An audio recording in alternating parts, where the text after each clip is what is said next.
While on vacation last week, my sister asked me to tell her a story about a little girl's first ride on a pony. This is what I made up. It is best told to a little 6-year-old with exaggerations and exclamations, etc. So I'm just gonna, I figure y'all all together collectively have the conscience of a 6-year-old. So I'll just tell it to y'all. Alright. Once upon a time, there was a little girl named... What should her name be? Anyone?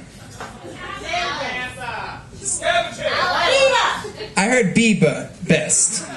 Once upon a time, there was a little girl named Biba who lived on a farm with her parents, and all she wanted for her 6th birthday was a pony. She begged and begged and begged her parents for a pony.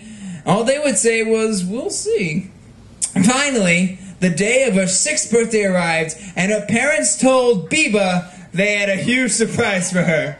They took her outside and walked her to the barn. They hadn't gotten her a pony. They had gotten her a horse, which is even better because it's like a big pony. "Wow," cried Biba, "a horse! I will name it...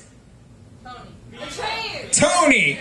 I will name this horse Tony," Biba said. Biba saddled up Tony and they went for the first ride together, through the farm, over the stream, and into the nearby forest. Pretty soon, Biba realized that she was lost. As it started to get darker, Biba started to worry.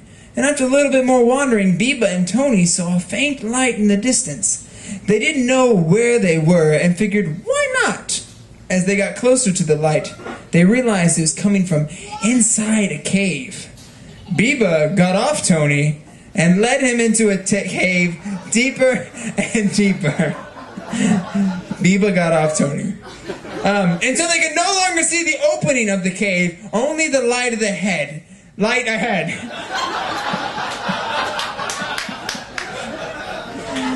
They could hear small noises ahead, and light flickered against the walls as they came to a corner. Biba and Tony peered around, and what did they see? Anything. Popcorn machine! A popcorn machine! They saw a popcorn machine. By the popcorn machine were 4 fairies, which is what they really saw in the story. One was green, one was pink, one was blue, and one was... Popcorn machine! Gentle! They were having a really great time at the popcorn machine. They were laughing and playing, and another verb. Running through a fire! Biba was suddenly throw out an emotion. Biba was very angry. She'd just gotten off Tony, and she heard that fairies could be very mean. So they were standing there trying to be quiet and figure out... I think I'm making the child upset. And figure out what to do next. When Tony blank. Tony shit all over the place. He also sneezed, which is what caused him to shit. All the fairies had snapped around, and they descended on Biba and Tony, poking them and pulling them and doing something else to them. What was it? Face painting them. They made them look like pantomimes. A girl and her horse. "What are you doing here?" they yelled at Biba. "I'm lost," she cried, "and it's dark and cold, and I don't know how to get home." The fairies all looked at each other and mumbled to each other, and finally they told Biba that she and Tony could stay for the night, and they would take them home in the morning.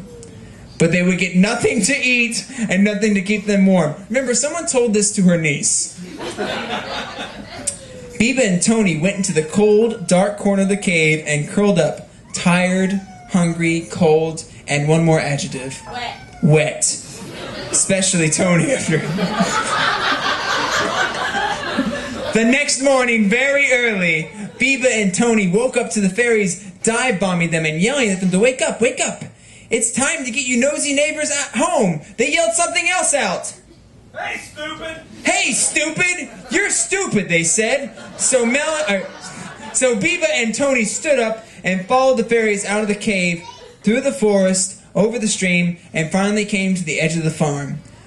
Biba turned to the fairies and said, "Thank you so much for bringing us home, even though you treated us like crap the whole time.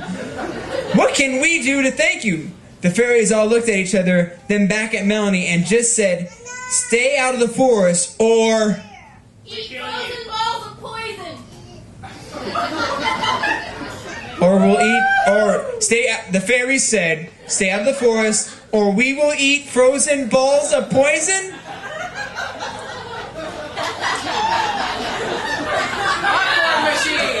The end.